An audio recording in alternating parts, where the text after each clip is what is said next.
Today, I want to jump right in here on the Work Sucks, But I Like It podcast, and we're going to talk about burnout and how to avoid it. So, a fire requires three things: oxygen, fuel, and heat to burn. And when employees burn out in the workplace, this is due to these three things: exhaustion, cynicism, and a sense of ineffectiveness in one's work.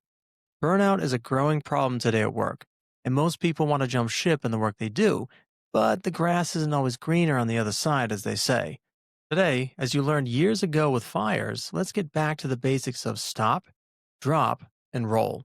So let's roll right in. Now, I never knew what burnout really was until my doctor one day was telling me that I was stressed and needed depression and anxiety medication. And this was crazy to hear that from a doctor because for years I've always been healthy. I've considered myself healthy, running marathons, rock climbing, and so on. And the funny thing was that I immediately thought of my credibility as a yoga teacher being totally thrown out the window because here I was teaching yoga, trying to be calm and mindfulness, and I was far from that. And so something had to change, and it wasn't going to be me going on medication. So let's tune into what IO psychologists are talking about today with burnout and discover how to one, recognize it for yourself by seeing how many hours you're working in the week. Two, if you're on fire, let's stop, drop, and roll. And three, let's learn to be more proactive so these fires don't come about, right? This burnout does not come about. So, my name is Tony Tenaglier, and here we are on the Work Sucks, But I Like It podcast. And so, let's face it, some days work sucks, right? It's overwhelming. You feel like you give it your best every day. And what do you end up with? Well, a paycheck, sure, but also now this new feeling of being burned out. And it seems to be growing today. And I think it's kind of an important podcast episode to be talking about. And it's that feeling that all hope is lost with what you do. You don't have the energy anymore to do the work, nor do you feel that your contribution means much of anything anymore. And that was me years ago. I didn't realize it until my doctor was telling me that I was burned out. And here again, here I was, years running marathons, writing books, working full time, taking online courses, teaching yoga, earning a master's, now working on a PhD. And I say these things because something changed, because I wasn't burned out. I wasn't burning out from doing all those things and trying to balance all of them in my work and life equation. And if anything, I had lots of energy because of being in states of flow. I even had the hope that despite work sucking some days, it was really all towards something I was trying to build in my lifetime. And so my work was really, in my mind and feelings and everything else, it was making a difference. But as Icarus flew too close to the sun, as they say, and his wings burned, I definitely was playing with fire, but didn't know how to properly control it. So today, I want to share with you what I've learned from my own experiences of burnout, what I now do to prevent fires. And this is where you want to insert Smokey the Bear. Only you can prevent forest fires. So, I'm going to start off by sharing in this episode some key insights so you can avoid the trap of burning out by first sharing my story of how I burned out. And even though I've since moved on to another company, this doesn't mean burnout can flare up again, nor is the solution always to jump ship and go somewhere else to avoid the burnout. Because a burnout can happen at any point with being exhausted, any cynicism creeping in, and that feeling of being ineffective with work. And in this episode, I'm going to be relying on the academic literature. I'm going to provide the actual resources in the description of this episode. You can check them out yourself. As with anything on the show, I want to provide the best information I can to you. You can make the best decisions in your life as it relates to showing up to work and having it fit smoothly into your life. So let's paint that full scene of where that fateful fire occurred in my life that day, where I burned out in the doctor's office. Years ago, I started at this company and was really excited about being this process engineer.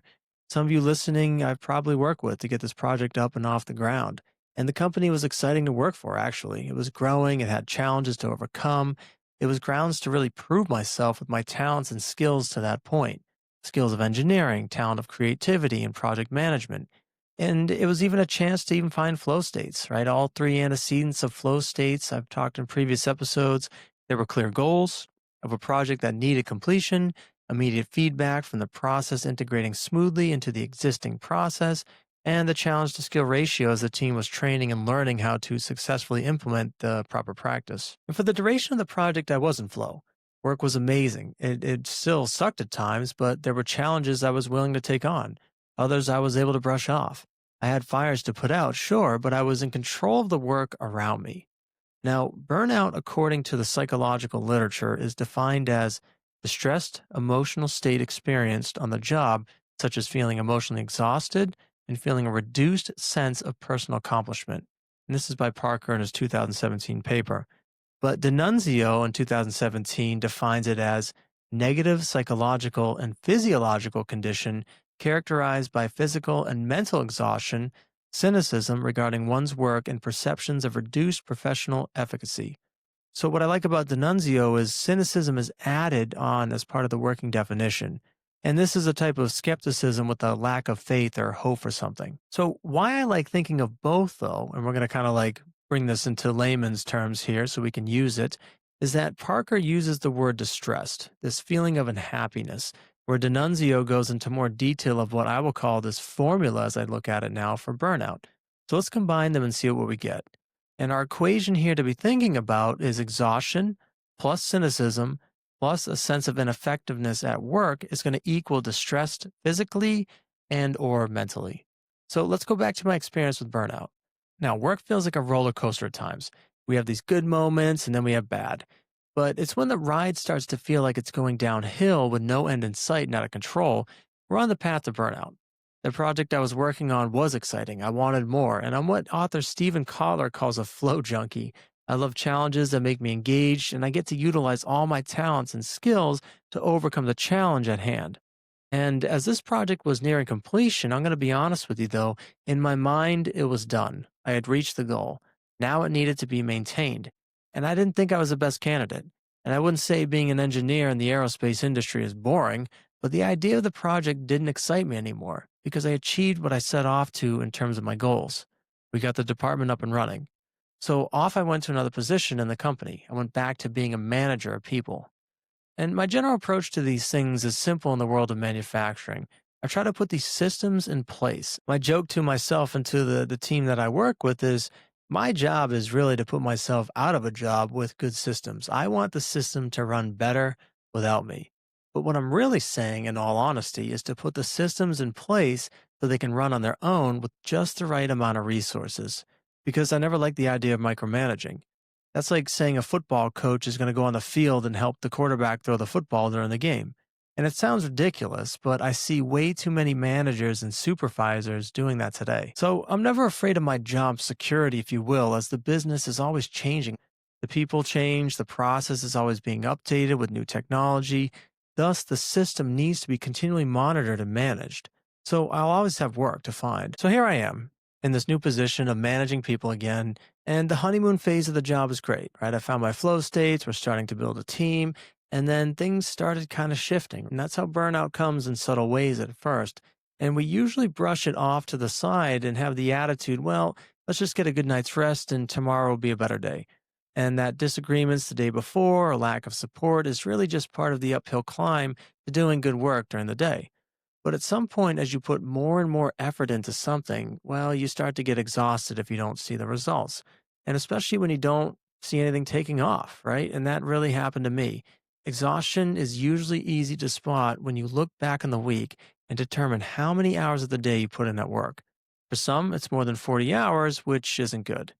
Now, this is a topic I definitely want to explore in another episode because long hours, to be honest with you, are a joke in the workplace. And I don't mean funny, I mean absolutely ridiculous.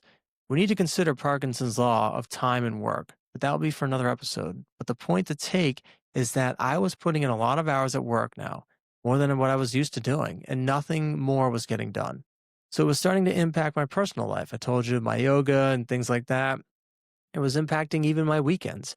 And even though my salary went up, money isn't always sufficient to offset the forces of burnout. And with each long working day, I was starting to get fatigued. The work was becoming monotonous. The emails all looked the same. What once looked like a challenge was now looking like a nuisance. And one more thing to add to my plate and the resistance of my day getting to 5 p.m. to leave work. Now, some days I would never leave work at 5 p.m. and would stay later, sometimes to 6 o'clock or even beyond. And work had to get done, though. Work got prioritized above everything else. And even when, you have these personal responsibilities outside of work, but most people, when they work the long hours, justify it with their paychecks, justify it with the years of experience on the job, earning more weeks of vacation, as if these constructs can make up for the fact that mentally and physically we are pushing the limits of work each day. I remember years back learning about Henry Ford making the 8-hour workday shift and working only 5 days in response to the insane amount of hours people were working. But today it seems organizations never really learned from the past, and here we are, history is repeating itself. Today, the 8 hours can easily be bought off with increasing pay, overtime, get a higher salary and get this position, but you're going to have to be on call throughout the night or what have you. But there's another price to pay with this, and it's called burnout. So, with the longer hours, I was getting exhausted physically and mentally. I was losing the time I spent practicing yoga. I was losing the time I spent with my friends and family on the weekends. And even though my bank account was getting bigger, which fine was great, my energy towards work was dwindling. Which leads me to the first thing to help you identify if you're burning out. You're ready to crash and burn.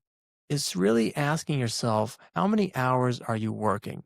If you're panicking each week to get more hours in to do your job, that's really a sign that you need more resources to help you or your team. Let's turn to cynicism, which is another component that can lead to burnout. Cynicism, I think, at least for me, comes from me being unhappy with my exhaustion and needing something to point the blame. It grows from a lack of understanding of something and a mistrust develops. The longer hours and more production demands can be viewed as being greedy, as being of only self interest to those in upper management. Now, I realize from being a manager and monitoring cash flow that the numbers need to add up for a business. No doubt about it, right? But the question becomes for managers and leaders in a company, why are you adding up those numbers the way you are? There are a lot of factors, of course. The fierce competition of business today, the cost to do things changing, and process technology is always evolving, but more isn't always better. And when people get exhausted, they start to get angry. And when they get angry and have no place to put their anger, especially when they can't even make their yoga classes, they start to look for someone to blame. And in all honesty, I started questioning upper management and their decisions to take on more sales for the next forecasted year when they weren't even close to hitting the numbers for the current year. I started to question the long weekends when the goals always kept being pushed out, even though we would never seem to hit them or have enough hours in the week to get all the work done. And again, I'm not disagreeing with the fact that businesses need to grow in order to stay competitive. What I'm trying to bring up is a better understanding of why pushing people to the brink of exhaustion leads to burnout. And when people get to this point, they're going to point the blame. And when there's blame, it then leads to this feeling of ineffectiveness. At some point, though, when you start blaming your boss or the company for why you keep asking for things and they don't change, you start to lose hope in the process.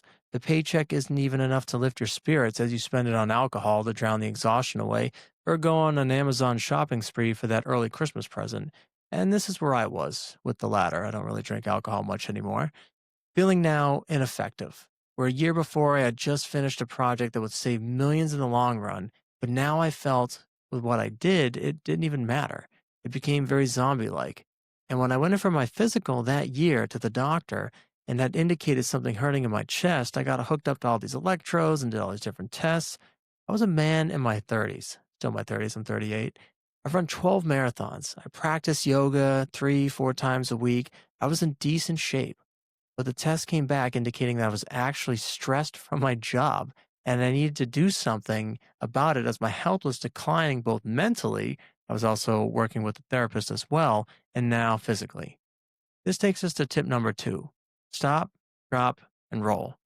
So let's stop and try to unpack the problem because, as an engineer, we need to really see the problem before we tackle it and solve it. The problem is this: burnout is real. And even though companies like to cover this up with more money and bigger bonuses each year, productivity should not just be measured in terms of payout alone, but also what toll it's taking on the employees working there. Let's go back to our equation. Exhaustion plus cynicism plus sense of ineffectiveness at work is going to equal being distressed physically and or mentally. Now, I did stop working there, I dropped it all and rolled off to somewhere else. But I'm not suggesting that as the answer to every time we feel the sense of burnout, because I'll admit I find days where I get a little burned out from the work, but now I know how to manage it. Because what I now do is that I stop taking on more work. I drop the noise and negativity around me and roll into what really needs to get done.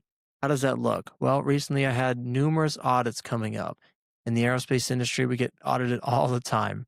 with customers, by accreditation bodies, to make sure that parts are being made according to the requirements, which we all want because we want to fly safely in the planes overhead.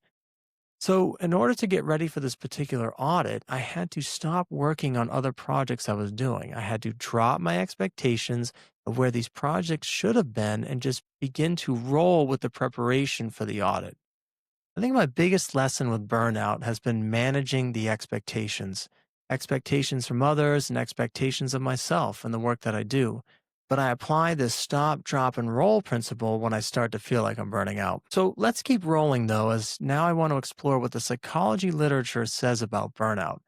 Green et al. In their paper in 2017, they indicate that engagement is the opposite of burnout, that engagement is characterized by energy, involvement, and efficacy as the direct opposites of three burnout dimensions of exhaustion, cynicism, and sense of ineffectiveness at work. Engagement is how we put the burnout out. Their question in their research was specifically, how will positive experiences at work lead to an increase in motivation? They wanted to explore fulfillment experiences. Now, when employees are engaged, there's a positive and fulfilling state that Green et al. Quote. There's vigor, dedication, and absorption. That is you as the employee wants to be there. You are dedicated, you're giving it the energy and attention needed to get the work done. Now let's dive into what the Green et al. Team has emphasized for work engagement. There are three key things: positive psychological experience, yielding an energized state, and orienting toward positive organizational outcomes. Again, we mentioned how engagement is the opposite of burnout, so it makes sense just to flip what was causing burnout around. So, work engagement is defined as the product of an employee's emotional experiences at work. So, we know we need to be more positive and have more energy and be more hopeful towards the organization. But how do we get there? Because coffee in the morning can only get us so far. Well, don't worry, because Green et al. Lay out some of the antecedents or what is required to promote work engagement. We need to balance the demands of the job and the resources that are available. We need to provide work that is meaningful. Now, these sound so simple, and yet why do companies seem to fail at this? If you give someone a complicated task with no resources, of course they're going to get pissed off. If you give them a task that requires cutting the grass with nail clippers, that's not only poor resource management, but also not very meaningful work. And that is the art that supervisors and managers really seem to fail at today, knowing when to provide the right resources and how to assign certain tasks. Let's turn to Knight et al. And see their paper, the different types of specific things you can use in your work. The first one is that of personal resource building interventions. These are things that will increase your self perceived positive attributes and strengths, which are developed by self efficacy, resilience, and optimism. However, even in the psychology literature, the results have been mixed with work engagement. I personally love this one, and it goes beyond talking about what the employee did well when I give them their annual review. It's really the opportunity as a manager to provide ways to improve their optimism and self efficacy every single day. For instance, the operator that comes to me with an idea, I listen to it and work together on why this particular person wants to try it. I weigh the outcomes based on my experience and we make a decision together. I try my best as a manager to not make the decisions, even though I'm the one supposedly on paper responsible for them.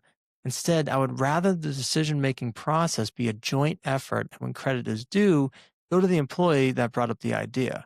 I don't want the credit for ideas, I want the results. And to get the results requires at a personal level to work with each employee every day. And yes, even when they're in crappy moods or angry or sad or whatever, that's human existence. However, corporations don't like emotions because they're unstable. They like people who file into work with one emotion, do their job. But it doesn't work like that. Second intervention is that of job resource building. Here, this is a specific focus on providing resources in the work environment, such as autonomy, social support, and feedback. I found in my experience as a manager, I can greatly impact the mood of an employee by how I support them and the feedback I provide to them on a day to day basis, along with what I just mentioned previously. And because I don't wait once a year to provide feedback to the employee, I try every day to provide the resources needed to perform the job. It can come in a variety of ways, once again. Simple things like getting binders for the team, or even blocking out time and shielding away other employees to allow them to perform the necessary task. My favorite is when we work together on their roles and determine what they need. I walk through with them and discuss what they need. What areas do they need more resources like equipment, time, or even another employee? The psychology literature indicates that when you do this and increase the available job resources, it can lead to work engagement, improve well being, and performance. The third intervention, leadership training. These involve workshops for managers that provide knowledge and skills for ways to even measure work engagement with the team. The assumption here is that by increasing the knowledge and skills of the manager, or even you as an employee, if you're not a manager, this will increase the perceived sense of available job resources, which in turn will motivate you to perform. But I have numerous personal experiences where my continual education of reading nearly 50 books a year, a PhD program in IO psychology, as well as educational podcasts, and they've all added up to me being more equipped with skills to manage the team. As I always say, right, success is not good luck, it's good skills. The last intervention you can think about here is health promoting. This is about encouraging people to both adopt and sustain healthier lifestyles. I teach yoga. I try to walk, run a good amount each week when I go outside. When I get the team ready for audits, I remind them to simply take a deep breath before answering the auditor. There is no need to get stressed out. As they say, when people get the butterflies when they're nervous or anxious, you need to get them flying in formation. I want people's butterflies not only flying in formation, but soaring through the workplace. Psychology literature has ample amounts of research results of increased well being and work engagement and reduction of stress, burnout, poor mental health, sickness, absenteeism, and presenteeism when you do these health promoting interventions. So check out your local yoga classes, take a walk outside. Just these simple things can help how you perform and minimize burnout in the workplace. I think of managing burnout now like preventative maintenance. Just like you do with your car, you don't want it to blow up the engine, right? So you take it for oil changes and get it serviced to drive safely on the road. I don't want to burn out again and have the health problems like I did. I think of three things when fighting burnout today. Let's recap the three things of how to fight burnout today. Number one, how many hours are you devoting to the work you do? Can you trim the hours back to get it to 40? And if you can't, maybe try asking for support, ask for resources. If you're the manager, ask yourself, why are these people working longer than what I'm paying them for? What is going on? What can you do to help? Next one is stop, drop, and roll. And really, that means managing the expectations. How do you manage your expectations when more work comes in and really learn to choose and pick the right ones to get the job done? Because it can be overwhelming, right? The third one is using specific interventions, checking out that, yoga class, reading a good book, things like that are going to help you become more aware and you're going to start to see when you start to burn out and you'll learn other different tricks and tips so you can not burn out. If we focus on the three things that cause burnout, well, you're going to burn out. But if we start to look at situations a little differently, well, we can, like Smokey the Bear says, only you can prevent forest fires. And the simplest one of all to do today is from another study done by Cow, where they studied the effect of supervisors making after hour requests on employees' job stress. And you've guessed it, if your boss is texting you after hours, you're going to get more stressed out, right? The more emails and text outside of working hours led to higher stress levels in this particular study. So, why is burnout happening despite what the research and the results are suggesting? We're trained to look at the numbers as managers, but not always trained to manage the people. And I just finished up this book, Let My People Go Surfing, by the founder of Patagonia, Yvon Chouinard, and he indicates his values as a business owner. And I really love the book. Definitely check it out. It isn't to work harder and to work longer hours, but it was really to find a great balance of work and life and stick to the values. So if we go by that, sure, some companies do value working longer days, right? Some think that work is life and, that's just a value they have. I just hope they realize what they're signing up for because people are just going to start burning out. So remember, success is not about good luck, but the result of good skills. The skill today is to focus on implementing the techniques throughout your day so you don't burn out. And with that, I'll catch you next time. Thank you.